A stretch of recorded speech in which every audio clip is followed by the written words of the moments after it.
Protein-protein interactions play a significant role in a wide variety of biological functions.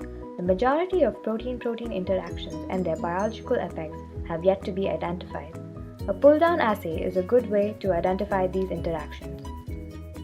Protein pull-down assay is an in vitro affinity purification method.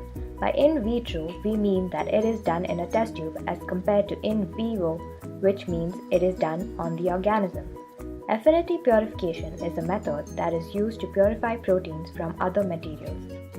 The pull-down assay utilizes a bait protein to enrich proteins that interact with the bait protein. The pull-down assay can be used in two different scenarios. First, it can be used for confirmation of existing protein-protein interactions discovered by other in vivo techniques such as yeast-2 hybrid. And second, it can be used as an initial screening to identify novel protein-protein interactions. Let us consider the case where a scientist is interested in finding out all the proteins in a solution or cell that interacts with his favorite protein.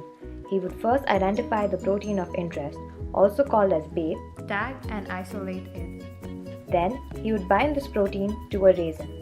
When the bait is washed with solution containing different proteins, all the proteins that interact with the bait protein, also known as prey, will be captured while the rest of the proteins will get washed out. The bait-prey system is then washed with an elution buffer that separates the bait and prey from the resin. Identity of all the proteins that interacted with our bait can then be detected by either using Western blot technique or mass spectrometry.